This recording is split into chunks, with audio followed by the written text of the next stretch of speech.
एक और औरत आई सहाबिया और शिकायत करने लगी, अल्लाह के नबी मेरा शौहर जब भी घर में घुसता आता ठोंक का ठोंक लगता, खूब मारता है मुझे, मैं रोजा रखती हूं तो तब भी मारता है और मैं नमाज पढ़ती हूं तब भी मारता है। अल्लाह के नबी सल्लल्लाहु अलैहि वसल्लम ने कहा, ये तो बड़ा गलत काम है, लेकिन जब तक मैं उनकी सुन नहीं लूंगा मैं फैसला कैसे करूं, उनको बुलाओ। शौहर को बुलाया गया, कहा अल्लाह के नबी सल्लल्लाहु अलैहि वसल्लम ने तुम्हारी बीवी शिकायत लेके आई है कि तुम इसको बहुत मारते हो, बहुत ठोंकते हो, क्या बात है। औरत ने कहा अल्लाह के रसूल जारे भी नहीं जर्राब है, मारता ही नहीं, बहुत मारता है, जिसको हम अपनी जबान में कहते हैं कि ठुकाई करता है अच्छी तरह। तो अल्लाह के नबी ने कहा, अल्लाह के रसूल, ओ साहबी ने कहा अल्लाह के रसूल मेरी बीवी बिल्कुल झूठ नहीं बोल रही है, सच बोल रही है। कहा क्यों? कहा अल्लाह के नबी आप ही बताइए, मैं दिन में मेहनत मजदूरी करके आता हूं, घर में घुसता हूं, सोचता हूं कि अपनी बीवी से कुछ हासिल करूं, मिलूं, तो पता चलता है कि वो रोजे से है। कहती मैं तो रोजे से हूं। ठीक है भाई, रोजे से तो रोजा पूरा कर ले। इफ्तार करने के बाद, मेहनत मजदूरी करने के बाद, जब मैं ईशा की नमाज पढ़ने के बाद घर आता हूं तो अपने हाथ से मुझे खाना निकालना पड़ता है, देखता हूं ये मुसल्ला बिछा के सजदे पे सजदे ठोके चली जा रही है, पूरी पूरी रात नमाज पढ़ रही है। अल्लाह के नबी रात में ये नमाज में पूरी रात गुजार देती है, दिन में पूरे रोजे में रात गुजार देती है, तो अब आप बताइए मैं इसको मारूं नहीं तो क्या, चूमूं, क्या करूं इसे। अल्लाह के रसूल का फिर पूरा गुस्सा उस औरत के ऊपर आ गया, तुम अपने शौहर की शिकायत कर रही हो, सारी गलती तुम्हारी है, तुम अपने जिस्म से अपने शौहर को रोकती हो। फिर आपने बताया कि औरत को नफली रोजा रखने के लिए इजाजत लेना पड़ेगी अपने शौहर से। हाँ, यहां यह मसला है कि अगर वो रात में नफली नमाज पढ़ रही है और शौहर उसको बुला रहा है तो उसको नफली नमाज छोड़ के शौहर के पास जाना पड़ेगा। शौहर की खिदमत करना भी इबादत में शामिल है। अगर एक तरफ तुम्हारी वो इबादत जा रही है नमाज, नफली नमाज की शक्ल में, तो दूसरी इबादत तुम कर रही हो।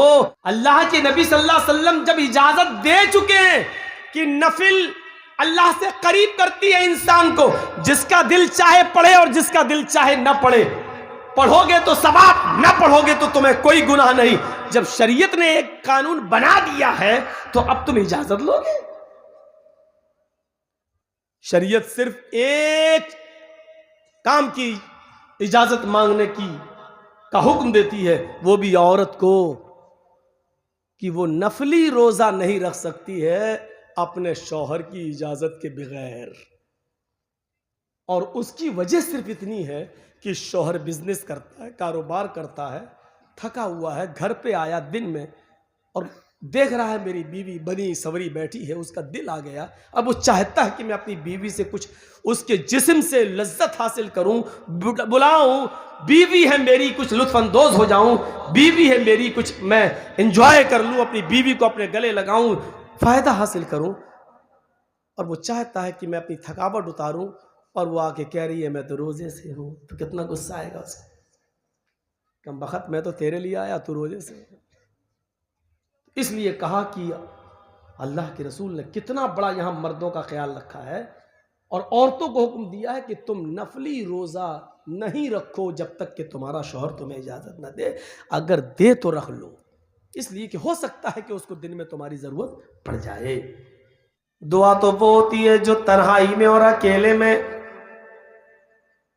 अपने आप को फकीर बनाकर दाता के सामने, देने वाले के सामने गिड़गिड़ा गिड़गिड़ा कर मांगी जाए, और ये तसव्वुर किया जाए कि हमसे बड़ा फकीर कोई नहीं है और उससे बड़ा दानी कोई नहीं है, उससे बड़ा देने वाला, उससे बड़ा हिबा करने वाला, उससे बड़ा नवाजने वाला कोई नहीं है।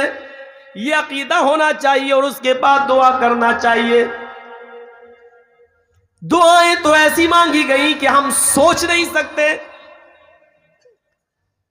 खौला बिनते सालबा है जिसके शौहर ने जिनसे जिहार कर लिया और अपने ऊपर उनको अपनी माँ की तरह हराम कर लिया। अंते अलैया कज़हरे उम्मी, आज के बाद तू मुझ पर मेरी माँ की पीठ की तरह हो चुकी है, हराम है, आज के बाद मैं तुझे हाथ नहीं लगाऊंगा। जब कोई शख्स अपनी बीवी को ये जुमले बोल दे कि भाग चल हट, आज के बाद मैं तुझे छूऊंगा नहीं, क्या समझती है तू, हेमा मालिनी है क्या? क्या समझती है तू अपने आप को? चल भाग, आज के बाद तू मुझ पर हराम है, भाग। अगर ये जुमले बोल दे तो फिर उसको अपनी बीवी बनाने के लिए बहुत पापड़ बेलना पड़ेंगे। ये कोई मामूली जुमले नहीं है। तलाक नहीं हुई, लेकिन आप उससे अब मिल भी नहीं सकते हो जब तक कि एक जुर्माना अदा ना कर दो। अब जुर्माना क्या है वो सुनिए। खौला बिनते सालबा के शौहर ने जब अपने बीवी को गुस्से में कह दिया, अंते अलैया कज़हरे उम्मी, तू मुझ पर मेरी मां की तरह हराम, बाद में एहसास हुआ, गुस्सा जब खत्म हुआ, बीवी ये मैंने क्या कह दिया। कहा अब क्या होगा, बच्चे हैं छोटे छोटे, अब क्या होगा? कि जाओ अल्लाह के रसूल के पास, कोई रास्ता निकालेंगे। अल्लाह के नबी के पास भी कोई रास्ता नहीं है। वो लड़ रही है, झगड़ रही है, बहस कर रही है, अरे अल्लाह के रसूल, मेरे हस्बैंड ने, मेरे शौहर ने तलाक थोड़ी दी है, मुझे जिहार किया है, कोई रास्ता निकालिए। अल्लाह के नबी कहते नहीं, अब वो तुम्हें छू नहीं सकते, तुम उनके लिए हराम हो चुकी हो, दूर रहो। कहा अल्लाह के नबी, मेरे बच्चों का क्या होगा? कहा कुछ नहीं, तुम उनके पास नहीं जा सकती, तुम उनके लिए हराम हो चुकी। उसने जिद की, अल्लाह के नबी ने उसको अपने घर से बाहर कर दिया। खौला, तुम्हारे लिए मेरे पास कोई रास्ता नहीं, सारे रास्ते तुम्हारे लिए बंद हो चुके हैं, अब तुम कभी भी अपने शौहर से नहीं मिल सकती हो, जाओ। अल्लाह की इस नेक बंदी ने क्या किया, जैसी वो अल्लाह के नबी के घर से निकलती है, हुजरे आयशा से निकलती है, जैसी अल्लाह के नबी के घर से निकलती है, सामने मस्जिद पड़ती है, ये मस्जिद के अंदर दाखिल हो जाती है, उज़ू बनाती है, 2 रकात नफिल नमाज पढ़ती है, और नमाज पढ़ने के बाद फिर ये दुआ करने लगती है, या अय्युहल्लज़ीना आमनुस्तईनू बिस्सब्री वस्सलाह, ईमानो वालो, जब तुम्हारे ऊपर कोई मुसीबत आया करे तो सब्र और नमाज के जरिए अल्लाह से मदद मांगा करो। ये जानती थी कुरान की आयत, इसको मालूम था कि जब परेशानी आए और सारे दरवाजे बंद हो जाएं तो सब्र के जरिए और नमाज के जरिए अल्लाह से मदद मांगी जाए। तो क्यों नहीं मस्जिद में जाएं? मस्जिद के अंदर जाती है, वुजू बनाती है, 2 रकात नमाज पढ़ती है, रफा यदैहा इलस्समा, और दोनों हाथों को आसमान की तरफ बुलंद कर लेती है और अल्लाह से दुआ करने लगती है। इलाहुल आलमीन, सारे दरवाजे बंद हो गए तो क्या हुआ, तेरी चौखट तो खुली है, तेरा दरवाजा तो खुला है, तेरा घर तो खुला है। आय अल्लाह, मेरे शौहर ने मुझसे जिहार कर लिया, मैं रास्ता निकालने के लिए नबी के पास आई, तेरे नबी की चौखट भी बंद मिली, मुहम्मदुर रसूलुल्लाह के पास भी कोई रास्ता नहीं है, लेकिन आय अल्लाह, मैं मोहम्मद की चौखट से नाउम्मीद होकर आई हूँ, लेकिन उस चौखट पर आई हूँ जिस चौखट के बाद किसी और चौखट पे नहीं जाया जाता है, और यहाँ से खाली हाथ लौटाया भी नहीं जाता है। आए मेरे परवरदिगार, आए मेरे अल्लाह, मेरे और मेरे शौहर के लिए कोई रास्ता निकाल दे, मेरे और मेरे हस्बैंड के लिए कोई रास्ता निकाल दे। कुरान जब वो अल्लाह से फरियाद कर रही थी, कुरान उस बात को रिकॉर्ड करता है, क़द समिअ अल्लाहु क़ौलल्लती तुजादिलुका फ़ी ज़ौजिहा। आए मोहम्मद सल्लल्लाहु अलैहि वसल्लम, अल्लाह ने उस औरत की गुफ्तगू को सुन लिया, उस औरत की दुआ को सुन लिया। तुजादिलुका फ़ी ज़ौजिहा, जो थोड़ी देर पहले आपसे बहस कर रही थी अपने हस्बैंड के बारे में, लड़ रही थी आपसे अपने हस्बैंड के बारे में, वो कह रही थी रास्ता निकालो, आपने उसके लिए कोई रास्ता नहीं निकाला। फिर वो यहाँ से गई और मस्जिद के अंदर चली गई, वो तश्तकी इलल्लाह, और उसने अपनी गुजारिश, अपनी अपील, अपनी रिक्वेस्ट, अपनी गुजारिश उसने अल्लाह के दरबार में पेश की है। देखो वो अल्लाह से भी फरियाद कर रही है, अल्लाह ने उसकी फरियाद को सुन लिया है, अल्लाह ने उसकी तौबा को कबूल कर लिया है। जानते हो अल्लाह का दरवाजा कौन सा दरवाजा है? जहां मोहम्मद का दरवाजा बंद हो चुका वहां अल्लाह का दरवाजा खुलता है।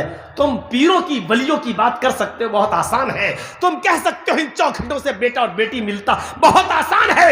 लेकिन खौला को उस चौखट से मिला है जहां मोहम्मद की चौखट भी बंद हो चुकी थी, जहां मोहम्मद रसूलुल्लाह के दरवाजे भी बंद हो चुके थे, जहां रसूलुल्लाह ने भी मना कर दिया था कि मेरे लिए, मेरे पास तेरे लिए कोई रास्ता नहीं है। तब अल्लाह रब्बुल आलमीन ने उसके लिए रास्ता निकाला है। जिसके लिए मोहम्मद के पास भी कोई रास्ता ना हो, उसके लिए रास्ता अल्लाह के पास है।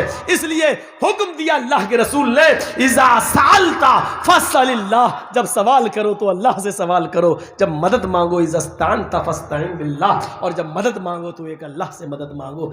यह है तौहीद की जान, यह है तौहीद की रूह जो हमारी और आपकी समझ में नहीं आती। आपके यहाँ का एक पीर है, पीरजादा के नाम से मशहूर है। बदकिस्मती से इस वक्त 26 सीटों पे चुनाव भी लड़ रहा है, किस्मत को आजमा भी रहा है। उसका कलेजा देखिए और दिल गुर्दा देखिए कितना बड़ा है कि उसने अपने एक स्टेज पर कितना खराब फतवा दिया है। उसने कहा कि अपने पीर की इजाजत के बगैर तो आप नफिल नमाज भी नहीं पढ़ सकते हो, तो वोट कैसे दोगे किसी और को? जाती मफाद के लिए शरीयत के किसी मसले को गलत बता देना, यह तुम्हारे मुबारक हो, क्योंकि तुम्हारी नज़र में शरीयत की कोई इज्जत ही नहीं और रसूलुल्लाह का कोई मकाम ही नहीं। तुम तो स्टेज पर बैठो और जो मुंह से निकाल दो बस वही है, काफी है तुम्हारे लिए।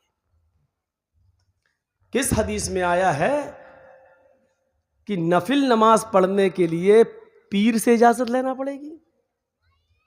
तो खौला बिनते सालबा के लिए अल्लाह के नबी ने जो रास्ता निकाला वो ये था, आए खौला बिन, अल्लाह के नबी ने बुलाया, है खौला इधर आओ। मस्जिद से वो अंदर आती है, फिर घर में जाती है। फरमाया तेरी दुआ ने अर्श इलाही को हिला दिया है। आए खौला तो दुआ मस्जिद में मांग रही थी और अल्लाह ने तेरी दुआ सुन ली। यकीनन तूने उस चौखट पे सवाल किया है, यकीनन तूने उस चौखट से मांगा है जो सबसे बड़ी चौखट है, और उस चौखट के रब ने, उस चौखट के मालिक ने तेरे लिए रास्ता निकाला है। अपने शौहर से कह दो, अब सजा सुन लो। जो लोग अपनी बीवी को कह देते तू मुझ पे मेरी मौत की तरह हराम, चल हट, नहीं छुएंगे तुझे, वो लोग सजा सुने क्या है। फरमाया अपने शौहर से कह दो एक गुलाम आजाद करे। गुलाम, आ गई बात।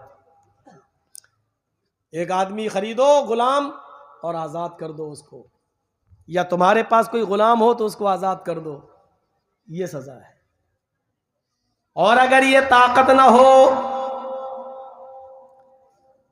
तो फशहरैनी मुतताबियैन, 2 महीने के मुसलसल पे दर पे कंटिन्यू रोजा रखो। दूसरी सजा, जब गुलाम आजाद करने की ताकत ना हो तब दूसरी सजा क्या है? तीनों में से कोई एक है, जरूरी नहीं है कि ये ना हो, तो ये 3 सजाएं बताई, उनमें से कोई एक कर दो। एक गुलाम आजाद करो, आओ, या 2 महीने के पे दर पे कंटिन्यू रेगुलर मुसलसल रोजे रखो। ये मैं बार बार कह रहा हूं, कंटिन्यू मुसलसल, बीच में एक भी रोजा छूटना नहीं चाहिए, एक भी नागा नहीं होना चाहिए। 1 से लेके 60 पूरे 55 रोजे रख लिया आपने, 55, और एक छोड़ दिया, चलो 5 और रह गए, एक दिन आराम कर लें फिर रख लेंगे। एक दिन अगर आपने जानबूझ के छोड़ दिया तो वो 55 रोजे बेकार, 55 बेकार। अब फिर से रखो 1 से 60। बुखार आ गया, बीमार हो गए, वो एक अलग मसला है, बीमारी का एक अलग मसला है, उसमें नहीं। अगर बीमार हो गए तो अलग, या सफर में जा रहे तो रोजा नहीं, बाद में करो, लेकिन बिना किसी ओजुर के, बिना किसी प्रॉब्लम के, सस्ताने के लिए कि 55 रख लिए, एक मैं सस्ता लूं, एक छोड़ देता हूं, 5 बाद में रख लूंगा, तो आपके फिर 55 बेकार। 60 रोजे रखो मुसलसल, और ये भी ना कर सको तो 60 मिस्कीनों को खाना खिलाओ। 60 मिस्कीन, गरीब, फकीर, भूखे लोगों को खाना खिलाओ। अब एक मिस्कीन रोज खिला सकते हो, 60 दिन खिलाना पड़ेगा, या 60 को एक दिन बुला के खिला दो, हो गया, या 10-10 6 दिन में खिला दो, ये भी हो गया। ये आपके ऊपर है, 60 खिलाना है, चाहो तो एक दिन में 60 को खिला दो, चाहो तो एक एक करके 60 दिन में खिलाओ, लेकिन जब तक पूरे खिला नहीं दोगे बीवी से मिल नहीं सकते। ये है मसला। ऐसा नहीं 10 खिला दिए बीवी से मिल लिए, 50 और 10 फिर खिला देंगे तो नहीं, आपको ज्यादा जल्दी है तो 60 को एक साथ खिला दो, कोई नहीं मना करना। 60 मिस्कीनों को खाना खिलाओ। तो बात यहां से निकली, वल्लदीना यबीतूना लिरब्बिहिम सुज्जदन व क़ियामा। गुलाम तो मेरे वो हैं जिनकी रातें सजदे और कयाम में गुजरती हैं, और अल्लाह सुनता है, अल्लाह सुनता है। मांगो दुआएं तहज्जुद में, कितनी मांगते हो, मांगो 2 रकात नफिल नमाज पढ़ के उठियो, दुआ मांगी, अल्लाह मेरे भाई को कैंसर है शिफा दे, अल्लाह मेरे बाप बीमार है शिफा दे, अल्लाह मेरी मां बिस्तर पे लेटी है शिफा दे, अल्लाह ये प्रॉब्लम वो प्रॉब्लम रखो उसके सामने। दुआ मांगने का सही तरीका यह है, मस्जिद के मजबूर और बेबस इमाम पर अपनी धौंस मत चलाओ, अपनी हुकूमत मत चलाओ। असल में हम उलमा ने भी अपनी वक़्त और कदर कीमत कम कर ली है। आज हम मस्जिद के जाहिल मुतवल्ली की सुन लेते हैं, मौलाना साहब क्या बात है, ये मस्जिद में पानी क्यों नहीं आ रहा, आपने भरा क्यों नहीं टंकी, हाय हाय हाय हाय, मौलवियों को ये दिन देखना पड़ रहा है। इमाम बुखारी रहमतुल्लाह अलैह, जिन्होंने बुखारी शरीफ है, ये दिल्ली वाले इमाम बुखारी की बात नहीं कर रहा, इमाम बुखारी रहमतुल्लाह अलैह अपने वक्त के इमाम, और जिस मुल्क में ये रहते हैं उस मुल्क का बादशाह इनसे कह रहा है, इमाम साहब मेरे बच्चे को भी कुछ पढ़ा दिया करो, इतने बच्चों को पढ़ा रहे हो कुरान और हदीस, मेरे बच्चों को भी तालीम दे दिया करो। उन्होंने कहा ठीक है, आपके बच्चे को मैं तालीम दे दूंगा, कोई दिक्कत नहीं। 1 हफ्ते के बाद इमाम बुखारी रहमतुल्लाह अलैह से बादशाह मिला, कहा इमाम साहब क्या बात है, किसी मस्जिद में मुलाकात हो गई, क्या बात है, आप हमारे घर आए नहीं, मैं 10 दिन से हफ्ते भर से इंतजार कर रहा हूं आपका, क्या आप हमारे घर आएंगे, हमारे बच्चे को पढ़ाएंगे। आपसे 5-6 दिन 10 दिन पहले मुलाकात हुई थी, आपने कहा था पढ़ा देंगे, आप आए नहीं मेरे घर। इमाम बुखारी का जवाब बादशाह को क्या था, नहीं आपका बच्चा हमारे घर आया ही नहीं है, आपका बच्चा हमारे घर आता तो जरूर मैं पढ़ाता। तो बादशाह ने क्या कहा, मेरा बच्चा आपकी झोपड़ी में आके पढ़ेगा, आपको आना पड़ेगा मेरे महल में। इमाम बुखारी रहमतुल्लाह अलैह फरमाते बादशाह सलामत से, सॉरी ये नहीं होगा मुझसे, आपके बच्चे को मेरे घर आना पड़ेगा, और हां मेरी झोपड़ी में आना पड़ेगा। और इससे भी 2 कदम आगे बढ़कर सुन लीजिए बादशाह सलामत साहब, आपके बच्चे को मेरी झोपड़ी में आके उसी चटाई पर बैठना पड़ेगा जिस चटाई पर हमारे मोहल्ले के और गरीबों के बच्चे बैठकर पढ़ते हैं। अलग से आपके बेटे के लिए मेरे पास कुर्सी, सोफे और मखमल का कोई इंतजाम नहीं होगा, आपके बेटे को उसी चटाई पर बैठ के पढ़ना होगा। यह जवाब था उस जमाने के उलमा का बादशाहों को, नहीं आदत थी किसी की सुनने की। कुरान और हदीस का इल्म मेरे पास सुनाएगा तू, किताब और सुन्नत का इल्म मेरे पास, और गुलामी करूंगा मैं तुम्हारी। जानते हो इस जुर्म की सजा उनको क्या मिली, बादशाह ने उनको शहर छोड़ने का हुक्म दे दिया, और इमाम बुखारी रहमतुल्लाह अलैह को शहर ही नहीं मुल्क छोड़ना पड़ा। वो अपने बीवी बच्चों को लेकर शहर बस्ती मुल्क से निकल गए, दूसरी बस्ती में चले गए, लेकिन उन्होंने हिजरत कर जाना गवारा कर लिया, मुल्क छोड़ देना गवारा कर लिया, बादशाह की गुलामी करना गवारा नहीं। उलमा अपने वकार को समझें, उलमा अपने मकाम को समझें, और आप लोग भी समझिए, उलमा के मकाम को समझने की कोशिश कीजिए, उनकी इज्जत करना कीजिए। याद रखिए, ये मिट गए तो पैदाइश से लेके मौत तक सारे काम मौलवी काम आता है। मौलवी एक होता है मुलाजिम और एक होता है गुलाम। हम किसी सरकारी स्कूल में या सरकारी ऑफिस में, हमारी सरकारी नौकरी है, तो हम कौन है? सर्वेंट। हम कौन है? नौकर। लेकिन गुलाम नहीं है। अल्लाह ने हमें अपना नौकर नहीं कहा है, अल्लाह ने हमें अपना गुलाम कहा है। हम अल्लाह के नौकर नहीं है। नौकर क्या होता है?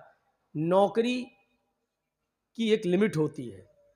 मसलन स्कूल में हम मुलाजिम है या मदरसे में हम पढ़ा रहे हैं, हमारी ड्यूटी है 8 से 12, तो 8 से 12 तक हम आपके मुकल्लफ हैं, हम पढ़ाएंगे बच्चों को।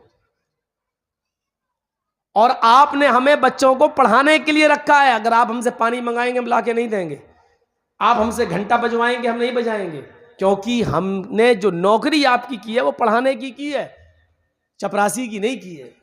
और जिसने चपरासी की नौकरी की वो पढ़ाएगा नहीं, वो घंटी बजाएगा, पानी लाएगा, आपकी सेवा करेगा। और जैसी 12 बजे छुट्टी हुई हम आज़ाद हो गए। अब आप हमसे 12 के बाद 1 बजे 2 बजे हमसे काम नहीं ले सकते हो, क्योंकि उसकी तनख्वाह आप हमें नहीं दे रहे हैं। आप 8 से 12 तक हमसे काम ले सकते हो। जो आपके सिस्टम है, जो आपके रूल है, इसको क्या कहते हैं? नौकरी करना। नौकरी का पीरियड होता है 8 से 12, 9 से 5, 10 से 6, हमने इतनी देर की, उसके बाद हम फ्री। लेकिन गुलाम का कोई टाइम टेबल नहीं होता है। अरब के अंदर लोगों को खरीदा जाता था, बच्चों को खरीदा जाता था, मर्दों को और औरतों को खरीदा जाता था। जिन लोगों को, मर्दों को खरीदा जाता था उनको कहा जाता था गुलाम, और जिन लड़कियों को खरीदा जाता था उनको कहा जाता था लौंडी। जब हमने पैसे देकर खरीद लिया है, रकम देकर खरीद लिया है, तो तुम मेरे नौकर नहीं हो, मेरे गुलाम हो। हम दिन में भी तुमसे काम करा सकते हैं, और रात में भी अगर हमें किसी काम की जरूरत पड़ेगी तो रात में हम उठाएंगे और तुमसे काम करवाएंगे, क्योंकि तुम मेरे नौकर नहीं हो, मेरे गुलाम हो। तो नौकरी और गुलामी में फर्क समझा? हम अल्लाह के कौन हैं? गुलाम। अल्लाह ने नौकर नहीं कहा है। वो सुबह फजर की नमाज में उठने को कहेगा तो हमें उठना पड़ेगा, क्योंकि हम उसके गुलाम हैं। वो आधी रात में एलाए कलिमतुल्लाह के लिए अगर हमें लड़ने की जरूरत पड़ जाए और उसका हुक्म हो कि निकलो मेरी राह में और जिहाद करो, तो हमें आधी रात में भी निकलना पड़ेगा, क्योंकि हम उसके गुलाम हैं। यहां से एक दूसरा नुक्ता मैं बता रहा हूं कि जो लोग फजर में सोते रहते हैं, इशा में सोते रहते हैं, रात में कभी उठ कर अल्लाह की इबादत नहीं कर रहे हैं, तो इसका मतलब यह है कि वो अल्लाह रब्बुल आलमीन को अपना मालिक और अपने आप को अल्लाह का गुलाम नहीं समझ रहे हैं।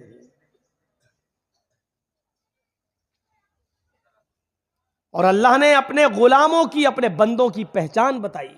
वइबादुर रहमानिल्लज़ीना यमशूना अलल अर्दि हौना व इज़ा खातबहुमुल जाहिलूना क़ालू सलामा वल्लज़ीना यबीतूना लिरब्बिहिम सुज्जदन व क़ियामा वल्लज़ीना यक़ूलूना रब्बना अस्रिफ़ अन्ना अज़ाब जहन्नम इन्ना अज़ाबहा काना गरामा इन्नहा साअत मुस्तक़र्रन व मुक़ामा।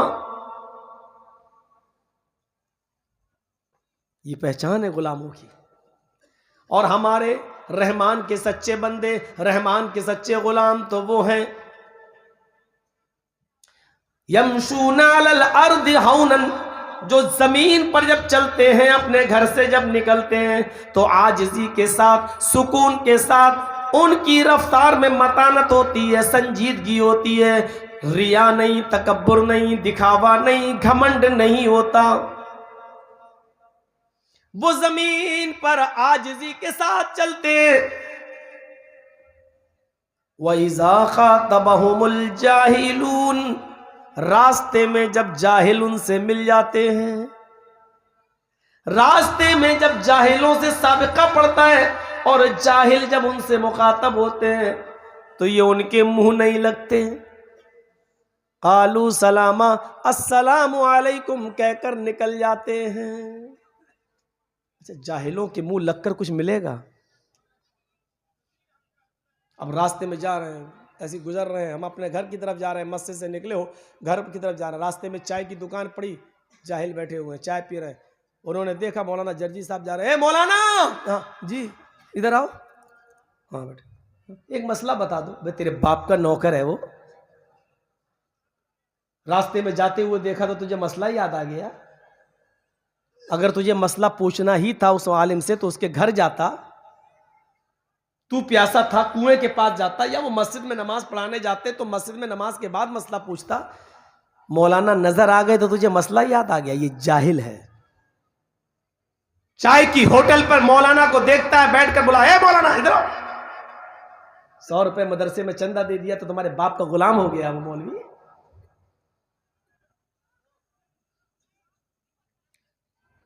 जाहिलों से मुंह, इसीलिए कहा उनके मुंह लगना ही नहीं है। बहस करोगे तुम हार जाओगे, मौलवी जर्जी साहब हार जाओगे तुम, जाहिलों से कोई जीत नहीं पाता है। अब बताओ कि मौलाना साहब ने मसला पूछा ऐसी, अच्छा बताओ आसमान में कितने सितारे हैं?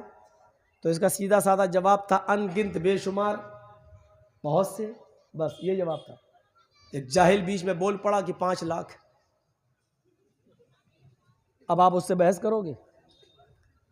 अब जर्जी साहब उससे पूछ रहे हैं 5 लाख, सबूत दो, 5 लाख कहां, बताओ कैसे? तो कहता नहीं मानते हो? नहीं हम तो नहीं मानते, तो गिन के आओ, मेरी बात गलत निकले तो फिर हमें गोली मार देना, जाओ गिन के आओ 5 लाख निकलेंगे। अब कौन बहस करे उससे? अब इसका क्या जवाब है? ये होते हैं जाहिलों की बकवास। तो अल्लाह ताला ने कहा कि बकवास करो ही मत। वइज़ा खातबहुमुल जाहिलून, जब जाहिल तुमसे मुखातब होने लगे सड़कों पर, रोड पर या कहीं भी, तो अच्छा मुझे काम है, अस्सलाम वालेकुम वरहमतुल्लाह, अस्सलाम कहो और आगे बढ़ जाओ। दुआ सलाम में कमी मत करो, वरना ये कहेगा ये मौलवी कैसा सलाम तक नहीं कर रहा है, कितना बड़ा मौलवी बना फिरता है, सलाम का जवाब भी नहीं दे रहा। इसलिए कहा कि सलाम कहो गुजर जाओ, कालू सलामा। और क्या कहा? ये मेरे नेक बंदे हैं, ये मेरे सच्चे बंदे हैं, ये मेरे सच्चे गुलाम हैं। वल्लज़ीना यबीतूना लिरब्बिहिम सुज्जदन व क़यामा, गुलामी की दूसरी मिसाल, मेरी गुलामी का हक उसी वक्त अदा होगा, तुम्हें मैं अपना गुलाम उसी वक्त मानूंगा जब तुम्हारी रातें मेरे नेक बंदों की, मेरे सच्चे गुलामों की रातें लंबे लंबे कयाम और लंबे लंबे सजदों में गुजरती हैं। वल्लज़ीना यबीतूना लिरब्बिहिम सुज्जदन व क़यामा, जिनकी रातें सजदे और कयाम में गुजरती हैं। बात है यबीतो के माना रात गुजारना।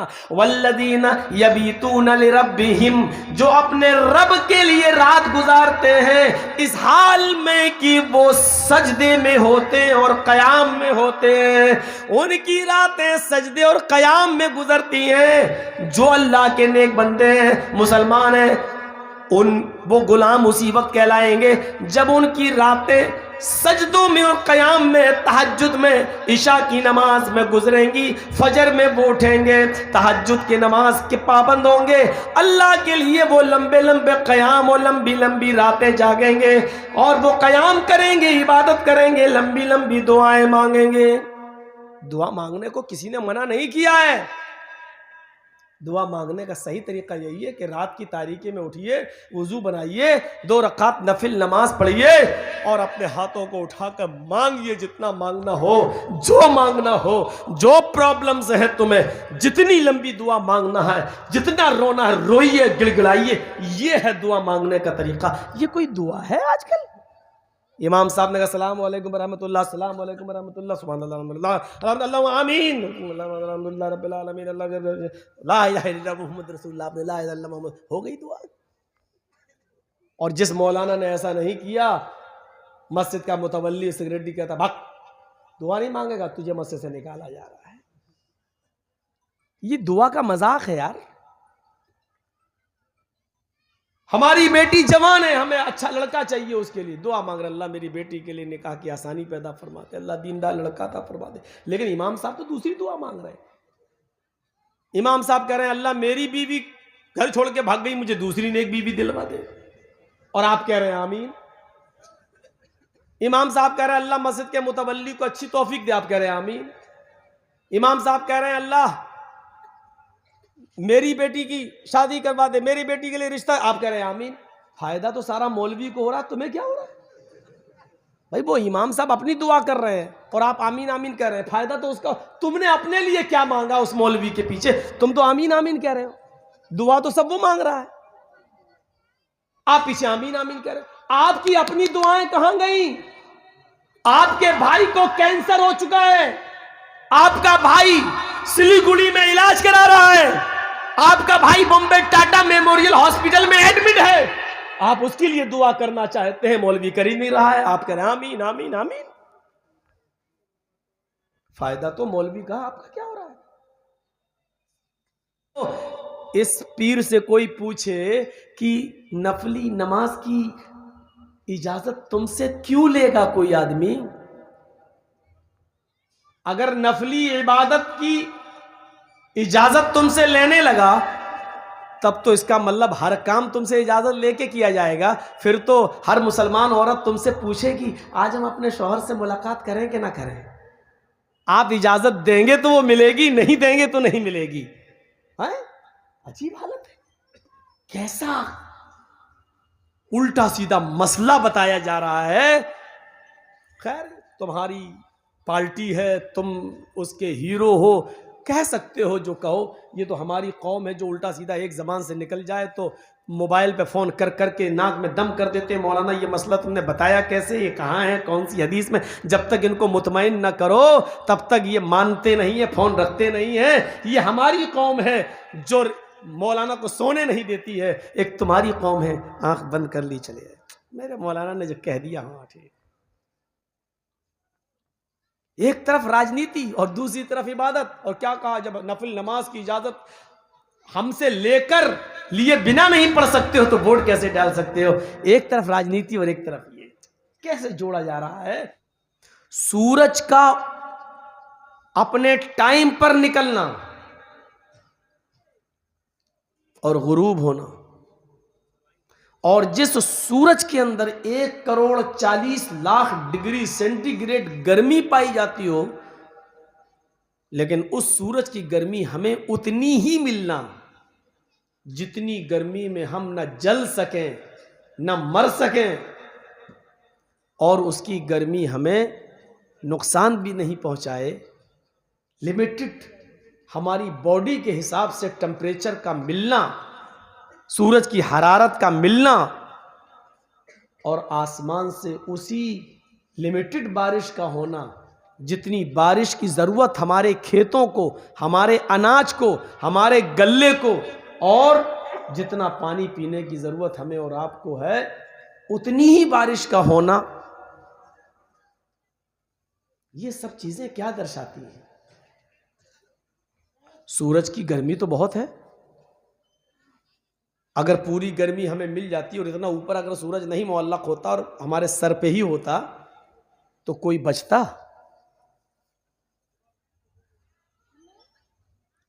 रात का उतनी ही देर के लिए आना जितनी देर तक हम सो सकें और दिन भर की थकान को दूर करें, और सुबह ऑटोमेटिक हमारी आंख का खुल जाना और हमारी थकावट का उतर जाना और सुबह से फिर अपने कारोबार में लग जाना।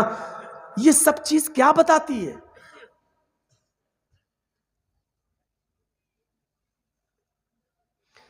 सूरज अपना काम कर रहा है, चांद अपना काम कर रहा है, सितारे अपना काम कर रहे हैं, रात अपना काम कर रही है, दिन अपना काम कर रहा है।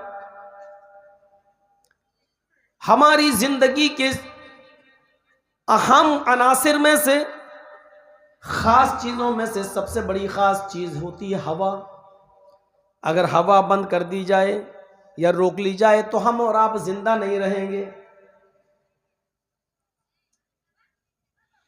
लेकिन अल्लाह रब्बुल आलमीन ने जो हवा की तख्लीक की है वो हवा भी हमें उतनी ही मिलती है, उसी लिमिट में जितनी हम बर्दाश्त कर सकें। थोड़ी सी हवा में तुग़यानी आती है, तेजी आती है, आंधी की शक्ल अख्तियार कर लेती है तो हम अपने घरों में छिप जाते हैं। थोड़ी सी और तेजी उसमें आ जाती है तो वो सुनामी की शक्ल अख्तियार कर लेती है। फिर मस्जिदों के दरवाजों पर दुआएं होने लगती हैं।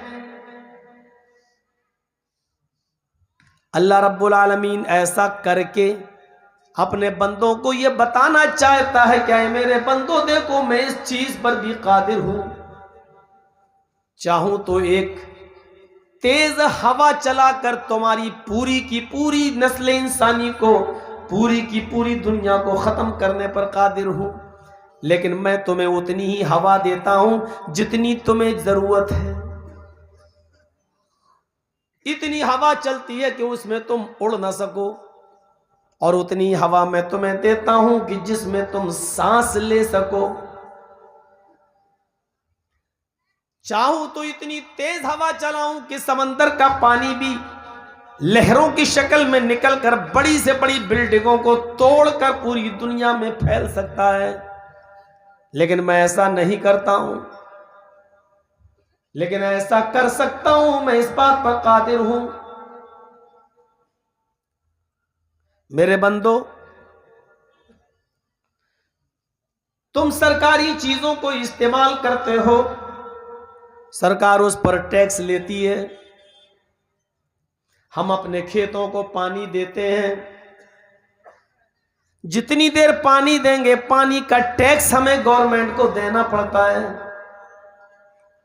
हम रात में जितनी रोशनी और लाइट इस्तेमाल करते हैं, हमें बिजली के बिल की शक्ल में मीटर की जितनी रीडिंग होगी उसके मुताबिक हमें टैक्स देना पड़ता है।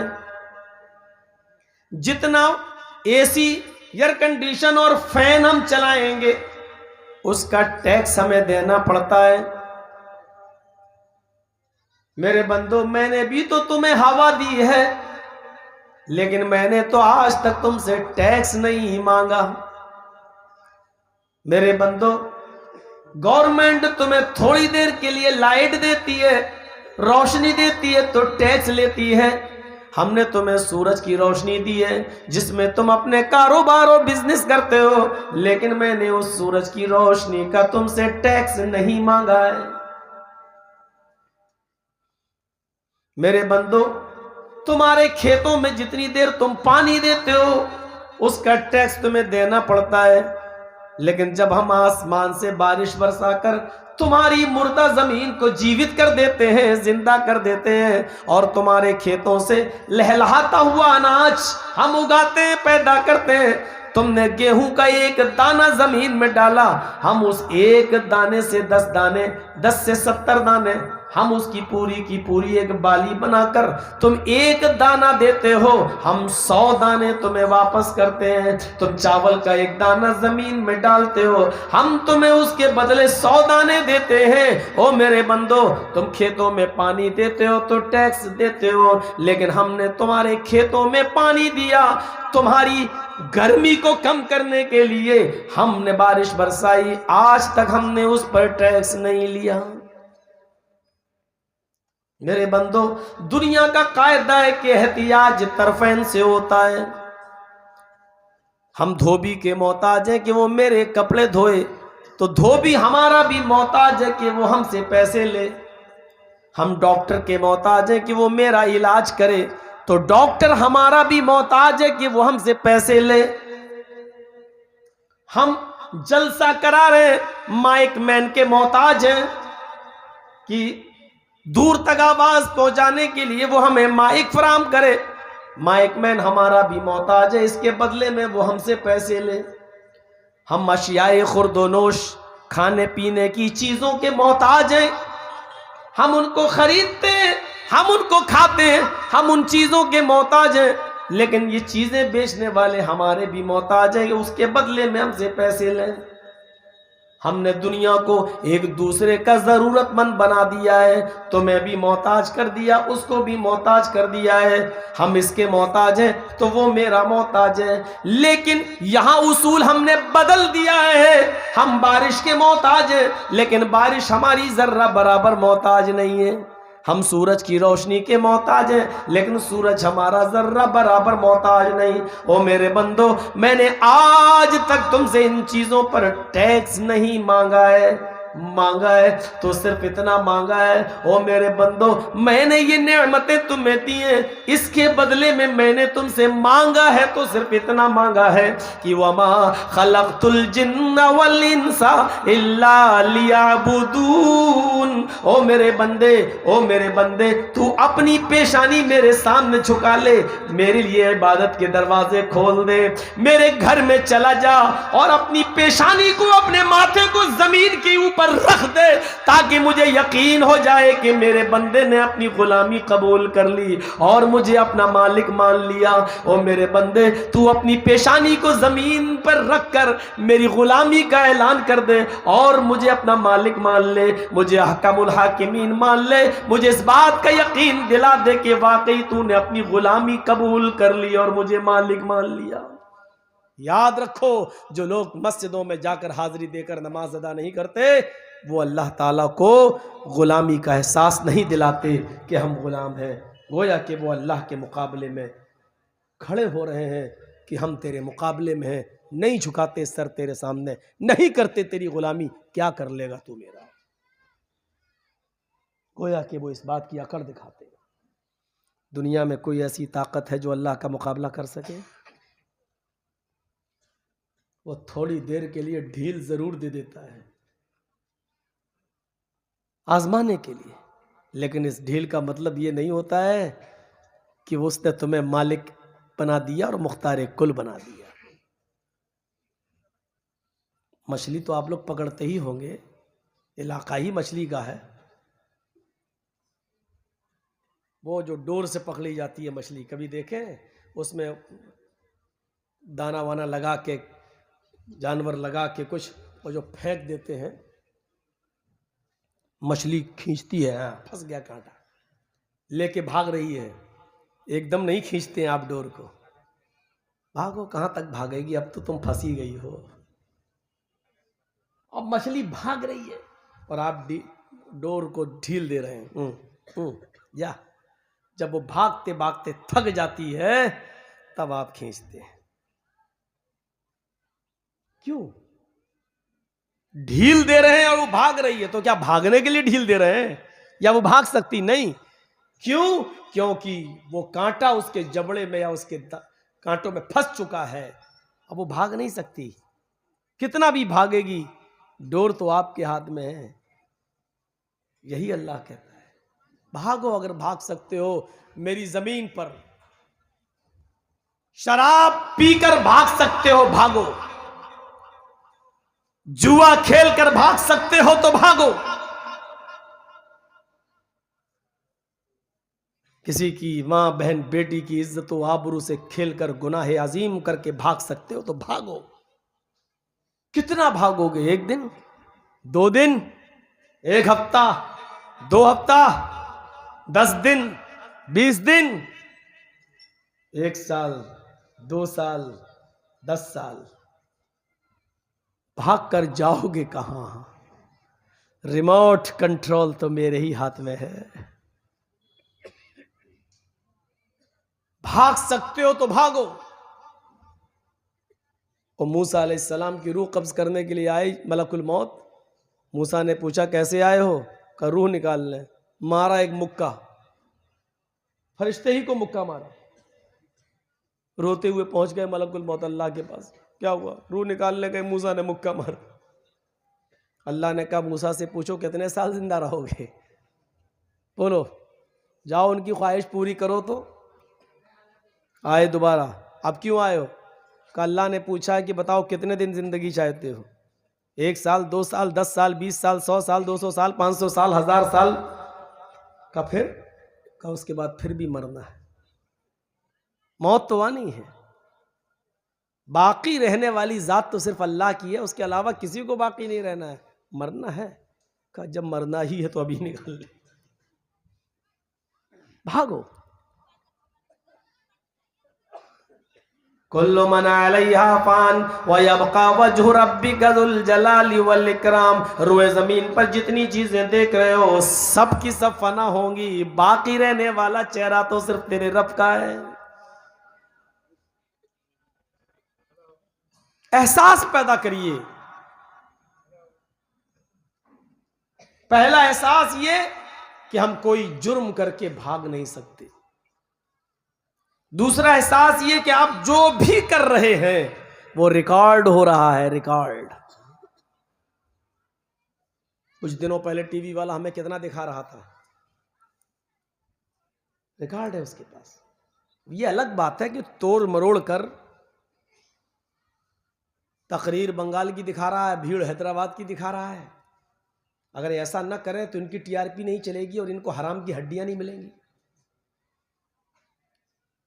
ये तो इंटरनेशनल कुत्ते होते हैं और ये इंटरनेशनल हड्डी देखते हैं। जो ज्यादा हड्डी फेंकता है उसी का गाते हैं। अब किसी चैनल का नाम नहीं लूंगा ना, वरना वो केस कर देगा मेरे ऊपर। एक आम बात कह दी मैंने। और उस हड्डी का मजा इनको बहुत लगता है। कभी कभी 3-4 साल पुरानी तकरीर को भी आज की तकरीर में जोड़कर दिखाते हैं। और ये तुम लोग हंस रहे हो ना, तुम लोग भी गलत करते हो। एक काम, ये मीडिया वाले, मेरी तकरीर 3-4 दिन पहले तक वसीम रिजवी के खिलाफ हुई भी नहीं थी। मैं बोला भी नहीं था, मैं अपने घर पे था। और मीडिया वाला यही यूट्यूब चैनल, यूट्यूबर दिखला रहे थे मौलाना जर्जीस की नई तकरीर वसीम रिजवी के खिलाफ। मैं चौंक गया। मैंने कहा, मेरी बीवी बोलती है ये क्या बात, अब तो आप घर पे हैं, अब तो बोले ही नहीं। ये कह रहा कि नई तकरीर, और दिखा रहा है। ये है इस्लामी काम करने वाले, दीन के नाम पे काम कर रहे हैं और तकरीर 3-4 साल पुरानी डाल रहे हैं उसको नई कहकर। कितने अफसोस की बात है। पैसे कमाने के बहुत तरीके हैं, फिर दीन को मत बेचो। फिर बहुत से रास्ते हैं। सच्चाई के रास्ते पे चलो, इंशाअल्लाह बरकत होगी। और अल्लाह उसके लिए रास्ते हमवार करता है। ये नसीहत थी। तो आप देखिए, रिकॉर्ड है उसके पास, मेरा आपके पास रिकॉर्ड है। जर्जी साहब झूठ नहीं बोल सकते कि मैं ऐसा नहीं बोला। जो चीज बोल चुके हैं वो है। तो जब मेरी जबान से निकले हुए जुमलों को आप कैच कर सकते हो, रिकॉर्ड कर सकते हो, मैं इनकार नहीं कर सकता, तो अल्लाह ताला हम जो भी इस दुनिया में कर रहे हैं उसके फरिश्ते रिकॉर्ड कर लेते हैं। हम क़यामत के दिन इनकार नहीं कर सकते। अल-यौमा नख्तिमु अला अफ़वाहिहिम व तुकल्लिमुना अयदीहिम। आज हम तुम्हारे मुंह पर मोहर लगा देंगे। बड़बड़ बड़बड़ बड़ कर रहे हो ना, जब मुंह में ताला लगा देंगे, जबान बंद। व तुकल्लिमुना अयदीहिम, तुम्हारे हाथ गवाही देंगे। ये बोलेंगे हमसे कि अल्लाह मैंने कितने हराम काम किए हैं। ये हाथ बताएगा कितनी शराब की बोतलें पी हैं, कितनी जुआ खेला है, कितनी रिश्वत का माल पकड़ा है, दूसरों की मां बहन बेटियों को कितना इस हाथ से पकड़कर इस्तेमाल किया है। ये हाथ गवाही देगा, पैर गवाही देगा, कहां कहां गए, क्या क्या किए।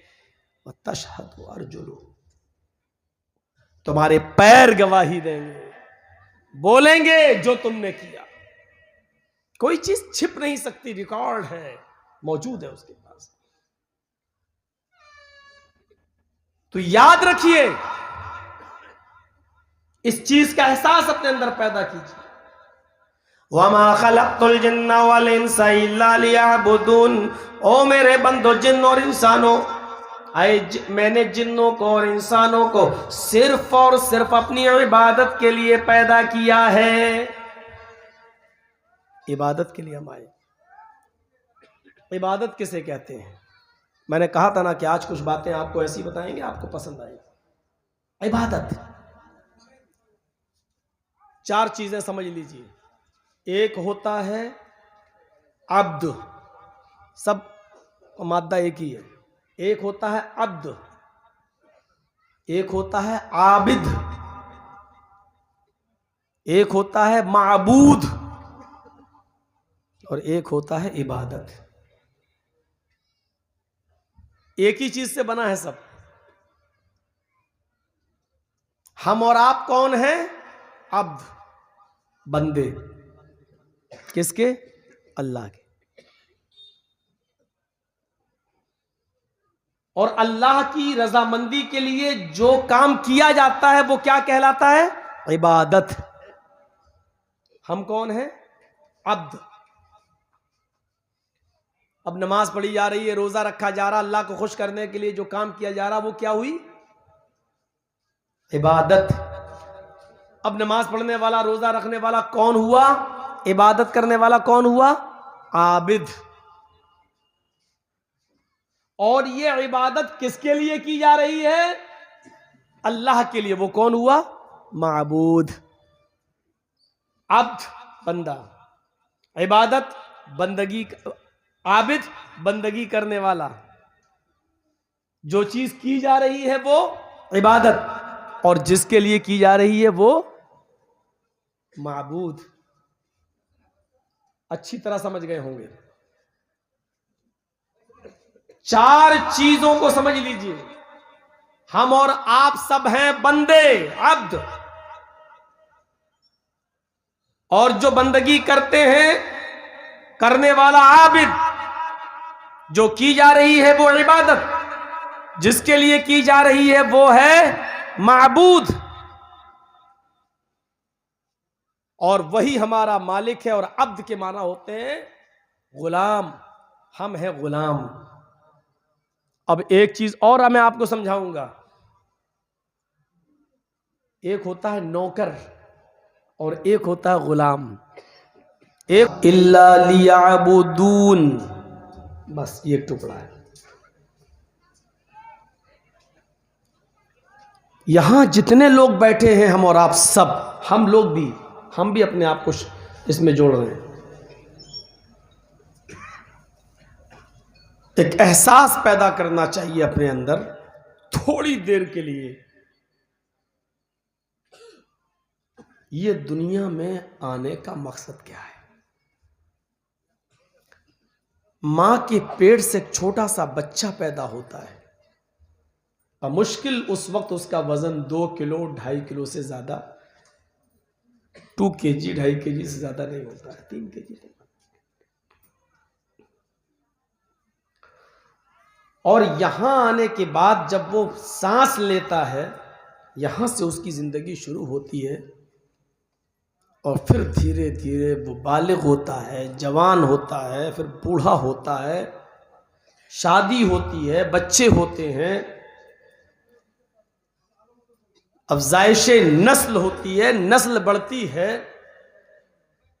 वो अकेला आया था, जा भी अकेला रहा है, लेकिन जब जा रहा है तब तक वो 5, 6, 7, 8 जिंदगी को और जन्म दे चुका है। आया, खाया पिया, बड़ा हुआ, शादी की, बच्चे हुए, बीमार हुआ और एक दिन मर गया।